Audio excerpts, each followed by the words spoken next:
What's going up, guys? And this is Anomalycyra coming back to you with another conversation for your mind. Agree or disagree, we all have our point of views about existence. What does it mean? Who are we? Why are we here? Oh my god. I try to find myself just focusing on things like, do I really need to understand? Let's go further into that. So when you think about the process of when you're breathing, you breathe in, you breathe out. Sometimes you can pay attention to it, you can feel like you have something to do with it. And then you zone back out and you're thinking about something else. But your breathing is still happening, your cells are still multiplying, your decay rate is still the same within your skin cells that die at 2 pounds a day or something like that. Don't quote me. But it's in this way that we perform what it is that it means to be alive. And then for some of us, maybe not all of us, but for some of us, we have a deeper question. Like for me, I was like raised Catholic in between a little bit of Jewish. It's kind of like a strange story. Multiculturals will know what I'm talking about. You're kind of living in all these cultures at the same time. It's a little bit of a multiverse feeling where it does make you understand the concept of time and how you need to track things in between the development of who you are and what's happening and who you interact with. That being said, I wanted to touch on something. OMG, I know, big deal, what is God, blah, blah, blah. Everyone's gonna get mad, but like I said, you might be offended or you might be like, I feel the same way. So we're gonna go into it. Okay. We're gonna tiptoe around a couple of things, and then I'm gonna just go straight in, and just whoever gets mad, gets mad. Now, I have a feeling, which means it may not necessarily be true, because I feel like we're all like 5% right, and who knows what percentage that is. But I believe in God and not religion. Let me explain. So, anyone listening to this definitely knows what a molecule is. So, you know about electrons and the nucleus and, the processes of how everything's made, matter, antimatter, blah, blah, blah. What I would say is, do we see that like an intelligence? Like when I think about, like, my skin grows over my whole body. It's the biggest organ that we all have is your skin. But is it like intelligent? Like a little bit. It knows to be skin. Here's what I mean. So if you listen to this and you don't exactly know about biology and stuff like this, I'll like a quick little Okay, so if you put a cell in a specific environment with, certain lights, certain, treatments, it will turn into muscle tissue, it can turn into a cancer cell, it can turn into anything. This is the thing that fascinates me. So if we have cells that can turn into anything, and they have the information that they get from the genetic code in your brain, hey, this should be brain, that should be muscle, this should be fat, blah, blah, blah. Please stop telling stuff it should be fat, right? Give me a little bit more muscle. If we could do that. Okay. So it has all this information. It goes from one thing to the other. We have to understand that this is a form of intelligence, but just not in the way that we have intelligence. Like I can't send my bone muscles a text and say, hey, give me more bone muscles so I can like jump over a building and stuff. I don't know if that would help you jump over a building, but you guys get what I'm saying. So if it doesn't do that, so we wouldn't have that connection, because you have to think about all the layers of that. Like a connector, receiver, information to take in, information to relay out, output, input, codes, like that doesn't exist for us. But in this thought theory, let's think about if it did. If you could really have like a patch on your arm that says, hey, I want to build my muscle up and deplete a little bit of fat. Like, OMG. I could take a little bit off the hips, put it on the thighs or something, and give me a little bit more muscle here because I need to pick up the groceries or something. And your body could like totally understand that. That would be like revolutionary. And it sounds like something pretty simple to do though, right? Because like we have all this technology that can talk to ourselves about other stuff. Like when we take in B vitamin and it tells you to turn this into, riboflavin, or riboflavin turns into a B vitamin. Like our body knows to do that, but we didn't tell it to, and we don't exactly understand what that means. These are these processes that I think you would find something like God. Or when you're a scientist, your idea of God changes from people in religions, where it seems more like miracles or like fantasy work, as opposed to just something that you do within your nature. Look at it this way. If someone from the cave times saw a cell phone, they would think you're like some powerful wizard who made this tower. We know it's a cell phone tower, but that's made a cell phone tower with these magical waves that can connect to this infinite device that gives you information about things. And, it's just kind of how you look at it. So I'm going to say that God is not exactly as magical as you think it would be. And a lot of people who are angry or don't believe or this and that, it's always because they have this magical thinking. Oh, well, I don't believe in God because my mom died in a car accident. That would be a genie. So the genie could go like, poof, want your mom back? Boom, there she is. That is not the universe you live in. So I would say that we have to live and react to and be within the laws of the universe we live in. And the universe we live in doesn't involve the God that we think of. The God that we think of would be outside of that universe, right? So everything about it would be unknown. So for me, I'm not going to say this for anyone else, but for me, what I think is an unknown God. And the only thing I get to have are symptoms and symbols and signs of it. I don't get direct word. That's the thing that, has always twisted my head in, mate. Like, it's like, how do you think you have direct words from something you cannot know? Like, we're in the simulation. Okay.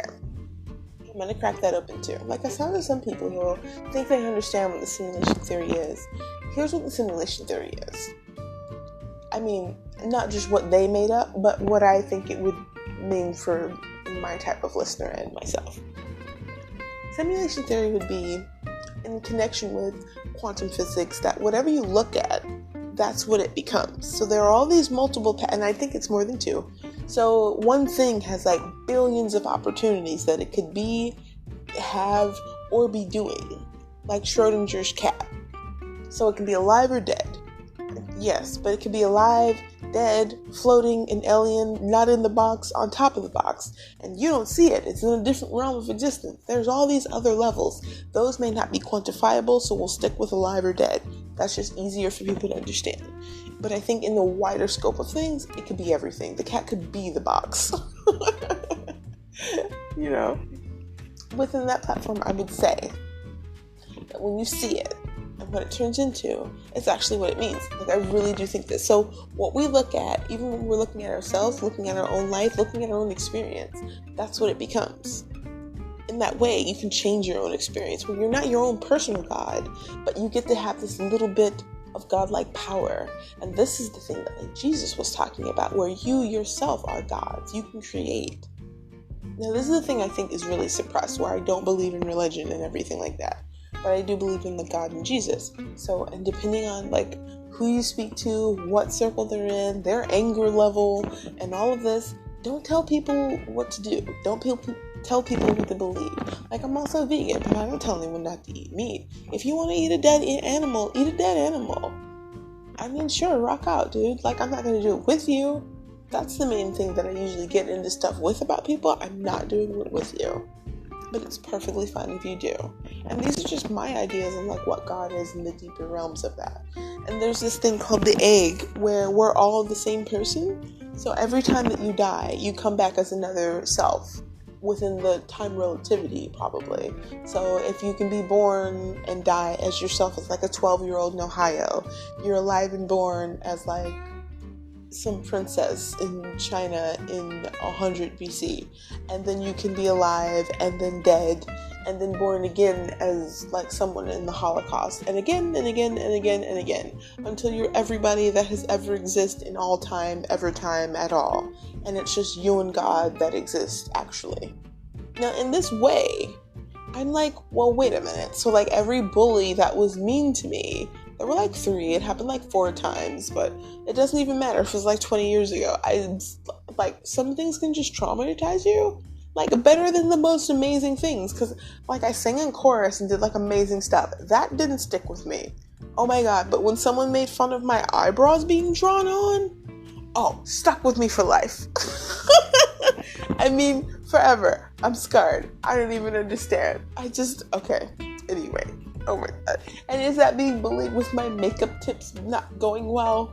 I mean, I was like 13 at the time, so it was just like I wasn't exactly sure. And I still think I looked pretty good because they were paying attention to me. That was the main thing. Moving on. So what I understand from this process of just getting older, through being in between being Jewish and Catholic too, because like when you go to Catholic school, like this is for everyone that, I said there may be offenses here. So when you're in Catholic school, they say the Jews killed Jesus. When you go into Judaism and Kabbalah and everything like this, it talks more of like the Catholics really wanted to kill Jesus, and back and forth. I don't really believe either one of them. I would be like living on a mountain and just come out and see Jesus. So it's kind of fine. And I just want to take down like a TED Talk or something like this. Welcome to my TED Talk, by the way. So I want to just like write down something like that and kind of understand like what's going on and what do you feel about things. And really just the love and acceptance and understanding like we're in a bigger picture has always been something I wanted to understand. Loving my neighbor and like just being a good person. And for some reason that's not like the norm. Or I hear things like, oh, you're so naive, or, because I think people can be good people. That's like, it's kind of heartbreaking, but then it's like, I guess I do have to understand that because I've gone through like some crazy things. I was thinking about doing like a story time or talking about some of the books that I write that I haven't published yet, and maybe, going more into detail about some things that are happening in them and stuff like that. I'm still in the middle of writing a little bit, so we'll see where we go from there. But like in the middle of this, it's just like, okay, so a personal relationship makes way more sense with whatever your deity or non-deity would be. People say universe, but I don't want to serve a universe that was created by something greater. And even if those were 2 rocks slamming together, I'm not really trying to worship rocks that slam together, right? So I don't really need anything to worship. I just like knowing information. That's the engineer, the scientist in me. So with quantum physics, if I see a particle appear and disappear, I do not now feel like that particle is a god. But I know it is more complex than myself. Or is it? Is it more complex than me? I'm not possibly sure, because I can stand there and question my complexity. And I know that it can't, because it cannot ask those complex questions with me. So in that way, I'm already more of a higher deity than the form that I'm looking at. And then we create forms like AI and robots and everything like this, and we're afraid. I really don't understand why we're afraid. They're going to be able to come up with ways to travel faster in space. They're going to be better at surgery. Plastic surgery, everyone's going to look like a Barbie. I don't know if that's a good thing. Pretty much everyone's going to start looking alike. That seems to be the thing that's going to happen. I like my weird look of myself, I'm like a crazy multicultural. I got all kinds of angles and curves for myself and all the different races that are blasting through me, and it's great. And I love that about other people too. Like, why don't we just stay original? And if you don't want to stay original, I guess that's fine too, but you do kind of end up blending in and becoming something else. So I really don't mind. Like, I'm going to be offending people. I'm going to be talking about strange stuff. What is God? AI? I feel like a robot a little bit. I do have some, real life stuff that leads back to that. I'm not even sure if I should, say anything. I don't know. I'm going to be, kidnapped by, the government or something. But I was definitely saved by experimental robotic stuff because, I died when I was born. So, and so did my mother. We were both dead for, a while. And I was actually presumed that I was going to die. Even when I came back, even when they revived me, I got a death certificate before I got a birth certificate. That's really something different. And I'm such an emo, goth kid. So I was just yeah, I got a death certificate. I'm meant to die. I am the undead. And now that I'm older, I still kind of feel that way. And now I just don't really feel like it's bad. That's kind of just what it is. I don't have a bunch of childhood pictures or anything. We did. We had a bunch of fires and travel, and we're military brats. When you've got to go, you've got to go. You leave something behind. Like, that's kind of it. Like, it's just, it's been a little chaotic, along the road. But when I think of it that way, it seems like it was like a really good thing for me, though. So I really don't mind that it happened that way. It ended up taking me down a lot of insane paths. And I've met some people who have had crazier lives than me. Like, we'll go into some of that. I'm thinking about doing, like, random story times and stuff like that, too. I think it should be good. And then we'll get back on, like, what God is and the meaning of life and who we are and what that means. Like, do you need to be someone? Can you just live in the forest on top of a mountain and it's kind of okay? Really, I kind of feel like it is. If they have like a Starbucks up on that mountain, I mean, I feel like a lot more people would be going, but it would still be the same activity. Just kind of walk in, grab your coffee, and go. Oh, that would be like so awesome. Starbucks on the mountain. Let's do it. I don't know. The more I've been looking at how everything is filling back up or everything like that, I'm like, well, I'm vegan. Everything was always there. So I never really ran out of that kind of stuff. Paper towels, yes. But I'm just like, why? I have no idea. But I try to just stay positive about it. And like, everything will be okay. It just takes time. And, there's panic happening. And then people calm down. I happen to be like by the Arctic. But so for now, everyone at like the top of the earth is totally like chill. But we do worry about you lower 48, make sure your guys are okay and this kind of thing. I have family down there too, like maybe in the New York areas and everything, so I've tried to be keeping in contact. The Midwest too, because that's where I'm from. That's why I have some family too. So just keeping in with everyone and everything's fine. I'm not really panicked or feeling nervous, but some people do. I saw something where someone was talking about how Elon Musk said something about how everyone's panicking, and here's the thing.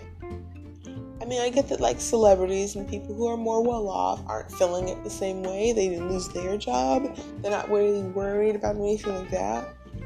But they have inside information. That's the thing I hear. Like, if you can talk to a military general who's like, yeah, everything's fine. We got it under control. We're doing this, this, and that. You would feel more confident. So I don't think it's him being, I'm just trying to, like, protect Elon Musk. I don't know. But, like, it kind of sounds like that. I don't think it's him being pretentious. I think it's just him having more information than we have. But if you piece together a lot of the stuff that's out there, like, how Trump's saying that New York is getting their supplies and they're saying that they're not. I have family there who has like video of them loading trucks of this stuff, but then I'm looking at videos on the news saying that they don't have anything. It's like a real backwards feeling. I'm not sure like who to feel, like what's going on, but like something. But like, it's just one of those things. A little back and forth. But I think we've got through a lot worse things, and we're gonna stand together apart and get through this as well. Not to give you like the cliche like closeout sign, but we're coming up to 20 minutes. I know my readers like to kind of pop in and pop out and hear what they can. Well, read into this a little bit later and talk about some more things that are going on. And as always, this has been Anomalycyra. Thinking of you, hoping you stay safe out there. Happy quarantine. And keep thinking, keep digging, keep believing. We'll get back at it soon. Thank you.